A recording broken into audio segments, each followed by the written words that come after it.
자, 오늘 성경 본문은 요한복음 11장 17절에서 33절이 되겠습니다. 제가 먼저 봉독하겠습니다. 예수께서 가서 보시니 나사로가 무덤 속에 있은 지가 벌써 나흘이나 되었다.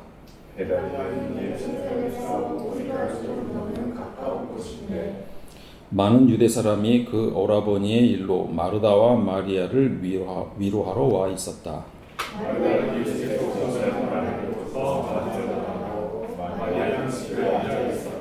마르다가 예수께 말하였다. 주님, 주님이 여기 계셨더라면 내 오라버니가 죽지 아니하였을 것입니다. 그러나 이제라도 나는 주님께서 하나님께 구하시는 것을 무엇이나 하나님께서 다 이루어 주실 줄 압니다. 예수께서 마르다에게 말씀하셨다. 내 오라버니가 다시 살아날 것이다. 마르다가 예수께 말하였다. 마지막 날 구할 때 그가 다시 살아나리라는 것을 내가 압니다. 예수께서 마르다에게 말씀하셨다. 나는 부활이요 생명이니 나를 믿는 사람은 죽어도 살고 살아서 나를 믿는 사람은 영원히 죽지 아니할 것이다. 내가 이것을 믿느냐? 마르다가 예수께 말하였다. 예, 주님, 주님은 세상에 오실 그리스도이시며 하나님의 아들이심을 내가 믿습니다. 이렇게 말한 뒤에 마르다는 가서 그 자매 마리아를 불러서 가만히 말하였다. 선생님께서 와 계시는데 너를 부르신다. 이 말을 듣고 마리아는 급히 일어나서 예수께로 갔다.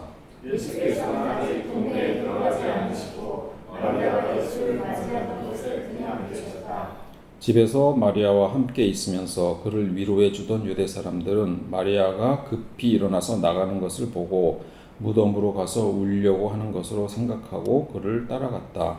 마리아는 예수께서 계신 곳으로 와서 예수님을 뵙고 그 발을 엎드려서 말하였다. 주님, 주님이 여기에 계셨다면 내 오라버니가 죽지 않았을 것입니다. 예수께서는 마리아가 우는 것과 함께 따라온 유대 사람이 우는 것을 보시고 마음이 비통하여 괴로워하셨다. 아멘. 오늘 설교 제목은 누구의 잘못도 아니었다입니다. 자, 본문에서 마르다와 마리아 그리고 나사로는 한 집에 살던 남매 사이입니다. 그들은 베다니라는 곳에 살았는데요. 이곳은 예루살렘에서 약 3km 정도 떨어진 작은 마을이었습니다.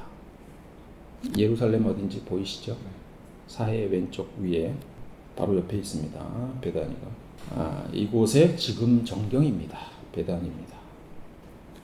예수님은 예루살렘 사역 중에 종종 이곳에 들러 머무셨습니다. 예수님에게 이 가족은 친분을 나누던 소중한 사람들이었습니다. 마르다는 예수님 일행을 위해 음식을 대접하는 그런 헌신을 했고, 마리아는 예수님께 향유를 붓고 머리털로 발을 씻긴 사람입니다. 그런데 나사로가 병에 들자 이들 자매는 예수님께 사람을 급히 보내어 다음과 같이 전합니다. 주님 보십시오. 주님께서 사랑하시는 사람이 앓고 있습니다.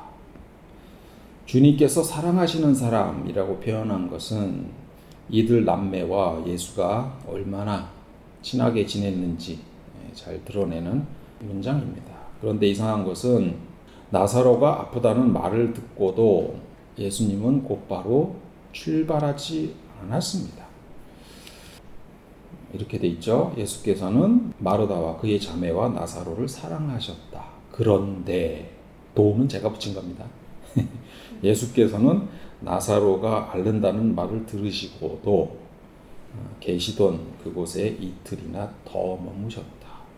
마치 일부러 출발하지 않은 것처럼 기록하고 있습니다. 왜 그랬을까요? 뭔가 계획이 있었던 거겠죠. 이렇게 말씀하십니다. 이 병은 죽을 병이 아니라 오히려 하나님의 영광을 드러낼 병이다.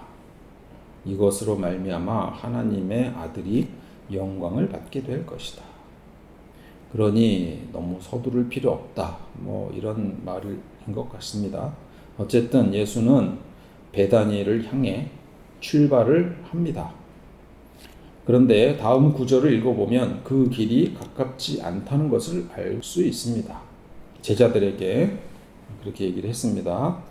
선생님, 방금도 유대 사람들이 선생님을 돌로 치려고 하였는데 다시 그리로 가려고 하십니까? 만류하죠. 낮은 12시간이나 되지 않느냐? 사람이 낮에 걸어 다니면 괜찮다. 밤에 다니면 좀 위험하겠다. 뭐 이런 뜻으로 얘기를 합니다. 그래서 글로 갑니다. 그래서 어찌어찌 유대 땅에 도착을 했습니다. 그래서 시간이 얼마나 지났을까요? 예수께서 가서 보시니 나사로가 무덤 속에 있은 지 벌써 나흘이나 되었다. 무덤 속에 있은 지, 죽은 지 나흘, 4일이나 되었다는 얘기죠. 너무 늦게 왔습니다.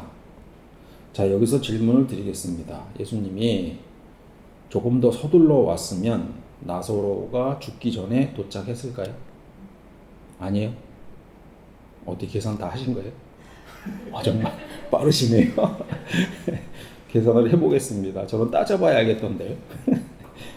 자, 말을 전하는 사람이 출발하자마자 나사로가 죽었다고 가정을 해본다면 이틀을 머물렀으니 가운데 숫자 2가 그겁니다. 가는데 하루, 오는데 하루 4일이 됩니다. 그러니까 왕복 거리가 이틀이란 얘기입니다.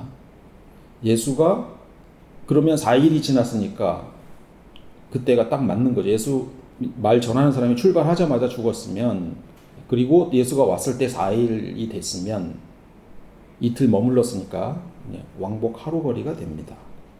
그런데 만일 생각을 이렇게 해보죠.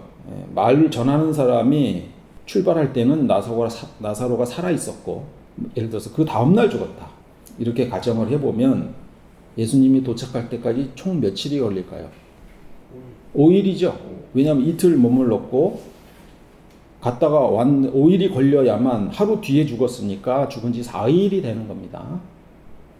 그러니까 아무리 짧게 잡아도 이틀 왕복 거리가 되는 거고요. 이 거리는. 그러니까 나사로가 늦게 죽으면 늦게 죽을수록 왕복 거리는 더 늘어나게 되는 겁니다. 그래서 아무리 일찍 죽었으면 시간을 제일 짧게 잡았을 때에도 4일이고, 이건 무슨 말이냐 하면 예수가 아무리 일찍 출발했어도 나사로는 이미 죽어 있었다는 거예요. 출발할 때 죽었어야 이게 나흘이 딱 맞아 떨어지는 겁니다. 그러니까 물리적으로 나사로가 죽기 전에 예수님은 여기 도착할 수 없는 상황입니다. 요걸 말하기 위해서 이 날짜를 본문에서는 얘기를 하고 있는 겁니다. 자, 이런 상황에서 두 자매에게 예수가 온다는 소식이 들렸습니다. 그런데 두 자매의 행동에 차이가 있습니다. 마르다는 예수께서 오신다는 말을 듣고서 맞으러 나가고, 마리아는 집에 앉아 있었다. 이렇게 되어 있습니다. 마르다는 적극적으로 예수님을 찾아 나선 거고, 마리아는 그냥 집에 머물러 있었습니다. 그럴 수 있죠. 왜냐하면 상식적으로 위로객들도 많이 있고 한데, 지금으로 말하자면 어쨌든 다 내팽개치고 나갈 수는 없는 그런 상황이 됩니다. 그래서 이렇게 써 있죠, 그죠? 많은 유대 사람이 그 오라버니의 일로 마르다와 마리아를 위로하러 와 있었다. 그런데 이 글의 뉘앙스는 살짝 다릅니다. 어떤 상황으로 인해 한 사람만 나갔다가 아니라 둘의 태도가 달랐다는 느낌으로 읽히는 겁니다. 마르다는 포기하지 않았습니다. 예수를 빨리 만나서 뭔가라도 좀 해볼 의향이 있었던 것입니다. 그런데 마리아는 그냥 포기한 상태로 그냥 앉아 있는 겁니다. 지금 와봐야 달라질 게 있겠어. 이런 태도인 거죠. 이런 차이는 이야기 전개 속에서 분명히 드러납니다. 마르다는 예수를 만나서 다음과 같이 말합니다. 주님이 여기 계셨더라면 내 오라버니가 죽지 아니하였을 겁니다. 그러나 이제라도 나는 주님께서 하나님께 구하시는 것은 무엇이나 하나님께서 다 이루어 주실 줄 압니다. 처음에는 원망을 한 거죠. 조금 더 일찍 왔더라면 오라비가 살았을 것 아니냐. 그렇긴 하지만 곧바로 말을 전환합니다. 그래도 예수님이라면 하나님께 구해서 뭔가 하실 수 있지 않겠냐라는 기대를 하게 되는 겁니다. 다시 말하면 부정적이고 절망적인 상황이지만 희망의 끈을 놓지 않고 있다는 것을 알 수 있습니다. 이런 상황에서 예수님에 대한 믿음의 고백으로 마르다는 나아갔습니다. 이런 마르다에게 예수님은 희망의 메시지를 전달합니다. 내 오라비가 다시 살아나리라. 살아서 나를 믿는 사람은 영원히 죽지 아니할 것이다. 내가 이것을 믿느냐? 그랬더니 마르다는 27절과 같이 고백을 합니다. 네, 주님은 세상에 오실 그리스도이시며 하나님의 아들이심을 내가 믿습니다. 그리고는 마르다는 집으로 돌아갑니다. 그리고 마리아에게 예수께 가보라고 합니다. 선생님께서 와 계시는데 너를 부르신다. 그때야 마리아는 급하게 움직입니다. 그리고는 다음과 같이 말합니다. 주님이 여기 계셨더라면 내 오라비가 죽지 않았을 겁니다. 그리고는 막 웁니다. 뭐 어쩌겠습니까? 예수가 나사로가 죽을 때 그때 그곳에 있었던 상황도 아니었고 멀리서 소식을 듣고 서둘러 왔어도 이미 죽은 상태였을 겁니다. 그런데 이렇게 원망하고 있는 겁니다. 이 말은 저에게 이렇게 들립니다. 조금 더 빨리 왔어야지. 그럼 오빠가 죽지 않았을 거 아니야. 사실이 아닌데 사실인 것처럼 원망합니다. 어쩔 수 없는 상황인데 마치 상황이 달라질 수 있는 것처럼 원망하고 있는 겁니다. 다행히 예수가 이 문제를 해결할 수 있었고 또 해결했기에 망정이지 사실 마리아가 이렇게 함부로 말해서는 안 되는 겁니다. 죽은 책임을 왜 다른 사람한테 떠넘기고 원망합니까? 너 때문에 죽었다니요. 본인이 아파서 병에 걸려서 죽은 것이지 왜 예수 때문에 죽은 겁니까? 그럼에도 불구하고 예수는 비통하고 괴로워하셨다고 합니다. 예수는 이런 상황에서 불편한 심경을 드러내기보다는 마리아의 아픔과 슬픔을 공감했습니다. 지선아 사랑해의 저자 이지선 교수는 대학교 4학년 22살이 되던 해에 학교 도서관에서 밤늦게까지 공부를 했습니다. 그날 본인도 몸 상태가 좀 좋지 않은 이상한 느낌을 가졌다고 합니다. 다음과 같이 쓰고 있습니다. 그날은 참 이상한 날이었습니다. 습기가 가득 차 몸이 물에 젖은 것처럼 무겁기도 했고 공부를 하려고 자리에 앉았지만 오빠도 저도 무언지 알 수 없는 기분에 집중이 잘 되지 않았습니다. 그냥 집에 갈까 말까, 저녁을 먹을까 말까, 만나서 같이 먹을까 말까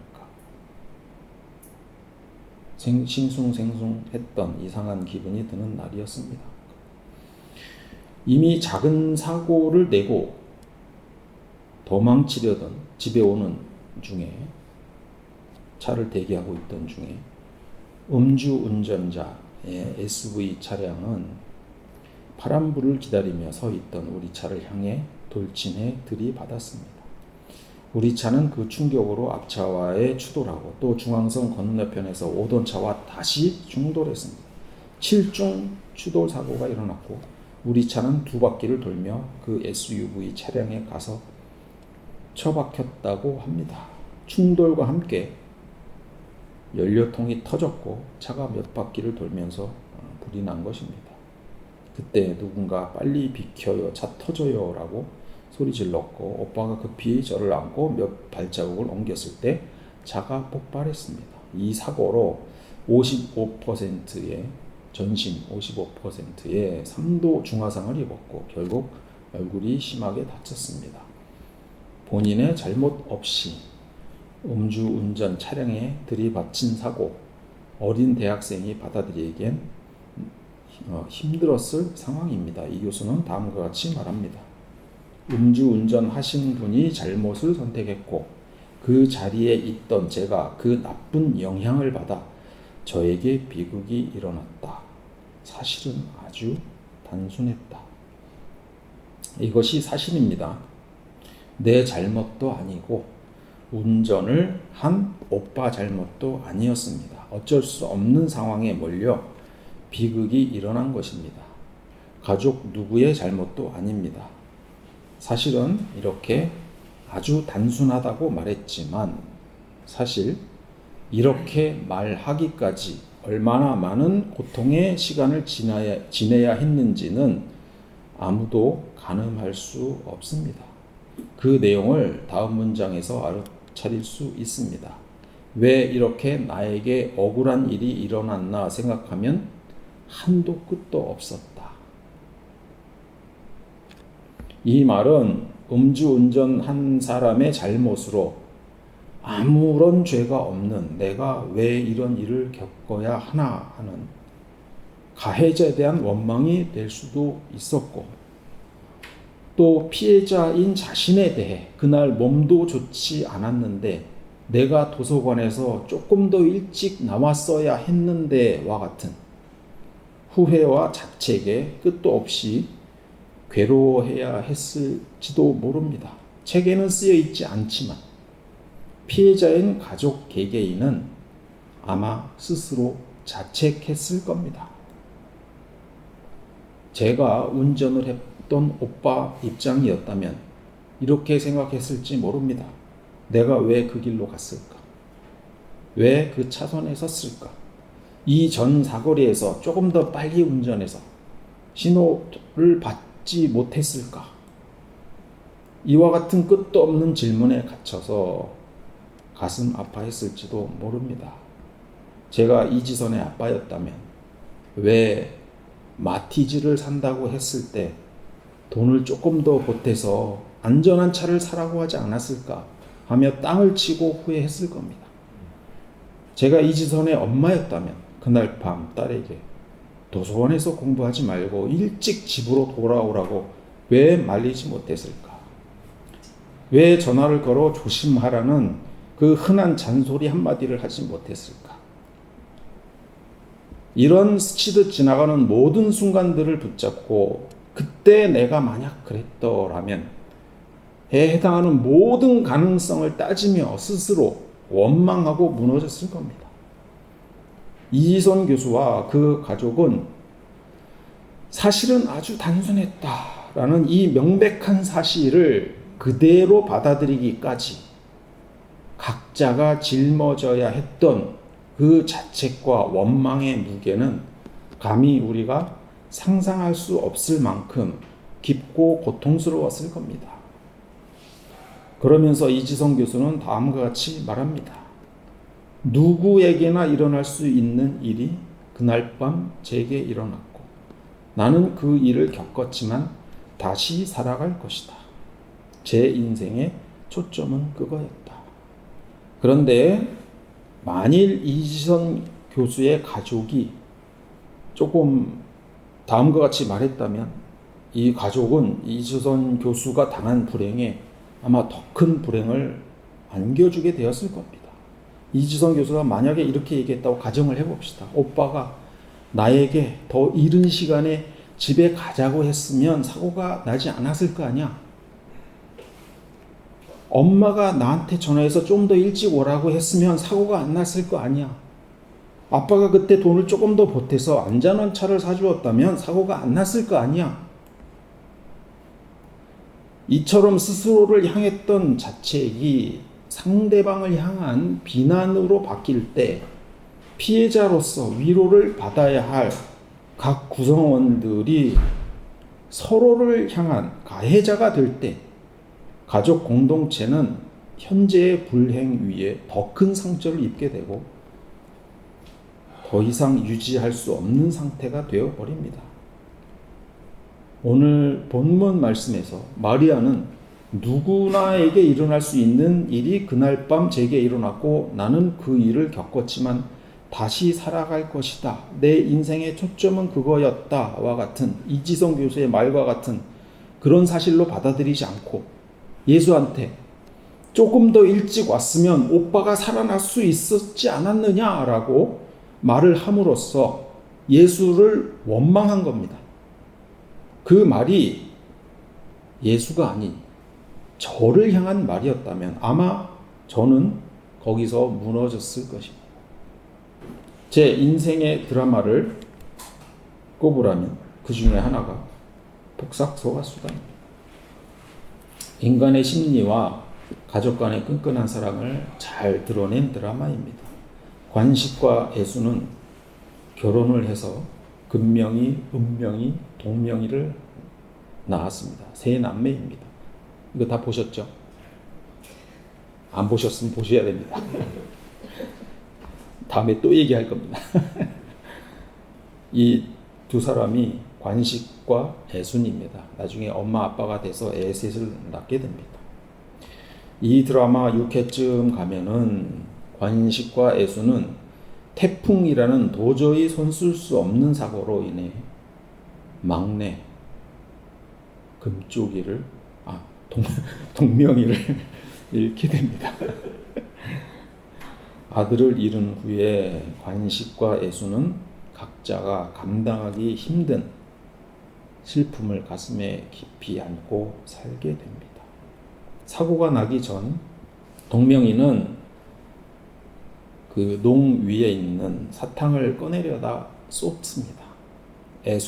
엄마 애수는 바닥을 치우는 데 집중하느라고 아기가 엄마 안아줘 하는데 안아주지 않고 청소를 합니다.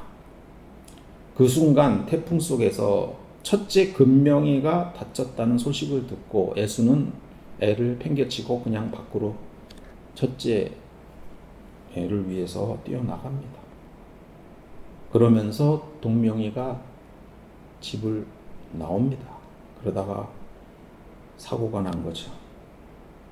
동명이가 사고로 세상을 떠나게 되면서 엄마는 이 사탕은 동명이가 먹고 싶어요. 끝까지 챙겨주지 못한 그 애순의 슬픔, 후회를 상징하는 장면이 자주 나옵니다. 애순은 이렇게 자책합니다. 내가 그날 달콤한 사탕 하나를 쥐어줬더라면, 제대로 한번 안아줬더라면, 내가 집 밖으로 나가지 말라고 한 번 더 다짐하고 붙잡았다면 사고를 당하지 않았을 텐데.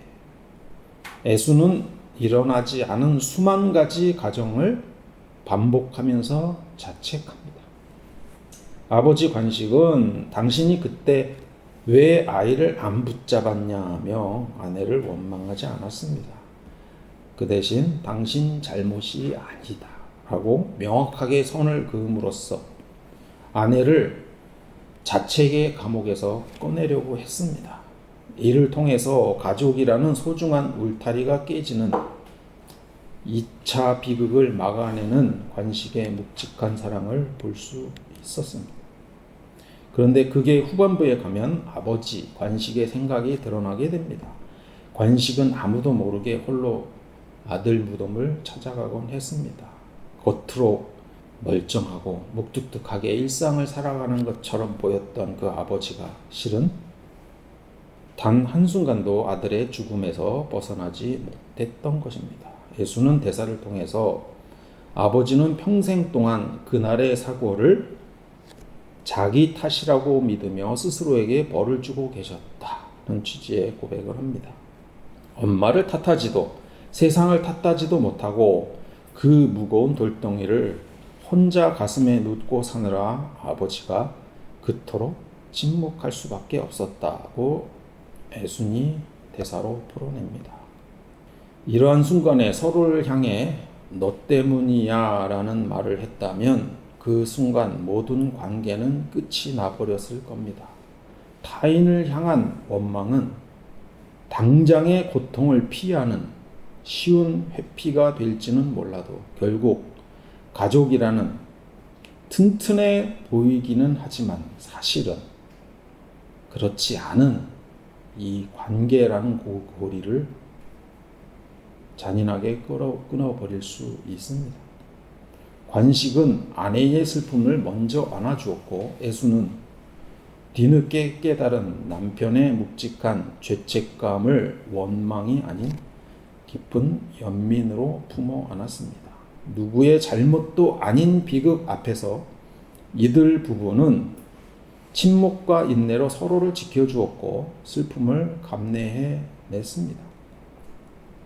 비극이 남긴 상처를 원망이 아닌 위로와 연대로 치유해 나가는 가족의 의미를 잘 보여주는 장면들이었습니다. 지금까지 내용을 한번 정리해 보도록 하겠습니다. 마리아와 마르다는 나사로의 죽음이 예수의 책임이 아니었음에도 불구하고 예수 탓을 했습니다. 죽음이라는 불가항력적인 일을 원망으로 돌린 것입니다. 슬픔이 컸겠지만 그럼에도 불구하고 하지 말았어야 될 말을 한 것입니다. 우리는 어떤 태도를 가지고 살아야 할까요? 이런 감정적인 원망과 책임 전가의 태도를 지양해야 합니다. 감당하기 힘든 고통이 찾아왔을 때 이성적으로 판단하기보다 감정에 매몰돼서 그 원인을 나 자신이 아닌 외부, 바로 옆에 있는 사람들에게 돌리는 이것을 조심해야 합니다. 조금만 더 일찍 왔더라면 이 사고는 너 때문이야와 같은 일어나지 않은 사건을, 가정을 바탕으로 인과관계를 만들어서 타인을 원망하는 일은 하지 말아야 합니다. 말씀드렸지만 책임을 떠넘기는 것은 굉장히 쉬운 일입니다. 그러나 그 결과 관계는 망가지게 됩니다. 스스로 고통을 감내해내고 서로를 지켜주는 태도가 필요합니다. 각자 슬픔이 있습니다. 그것을 묵묵히 감내하고 또 서로를 지켜주는 태도가 필요하다는 얘기입니다. 네 잘못이 아니야 라고 상대방을 스스로의 자책으로부터 꺼내주고 위로하는 그런 사랑이 필요합니다.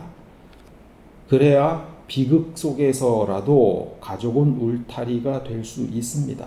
가족이라고 무너지지 않는 것이 아닙니다. 이런 태도가 있어야 가족은 유지가 되는 겁니다.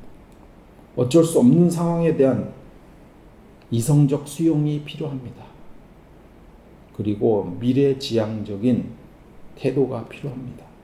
이지선 교수의 사례에서 보았듯이 비극적인 현실 앞에서 슬프지만 화가 나지만 상황을 이성적으로 객관적으로 바라보고 수용할 것은 수용해야 합니다. 그리고 미래지향적인 초점을 맞출 필요가 있습니다. 누구에게나 일어날 수 있는 일이 그날 밤 제게 일어났고 나는 그 일을 겪었지만 다시 살아갈 것이다.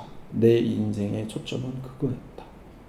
라고 말한 이지선 교수와 같은 겪은 일인 겪은 일이고 우리는 현재의 최선을 다해 살아갈 것이고 그것이 미래의 희망이다 라는 태도를 가질 필요가 있습니다. 이런 태도를 가질 때 상처는 조금씩 아물게 되고 삶의 질서를 다시 세워나갈 수 있게 되지 않겠습니까? 우리는 더 이상 과거에 무엇 했다면 이라는 가정 속에 머물지 말아야 합니다. 대신 우리 곁에 누군가에게 그리고 스스로에게 이렇게 말해주면 어떨까요? 너 때문이 아니야. 이건 네 책임이 아니야. 우리는 이 문제를 함께 해결할 수 있어.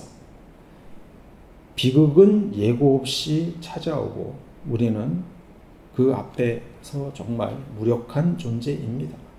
더 끔찍한 것은 피해자들끼리 서로에게 다시 가해자가 되는 겁니다. 예수님은 마리아의 근거 없는 원망조차 묵묵히 들어주셨고 아픔을 겪는 이들 곁에 서서 함께 울어주셨습니다.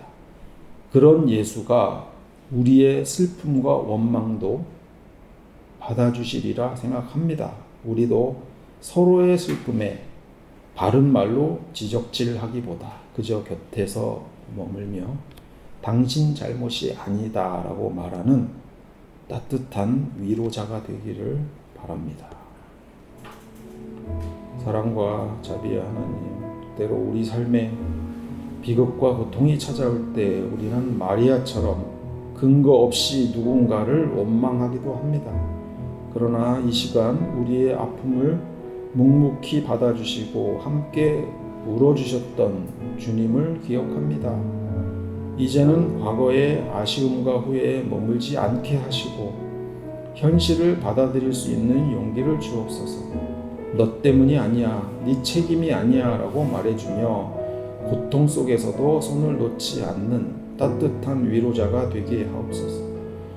그리하여 원망이 있던 자리에 치유가 시작되게 하시고 함께 버텨내는 사랑으로 다시 일어날 수 있도록 인도해 주옵소서. 예수님 이름으로 기도드립니다.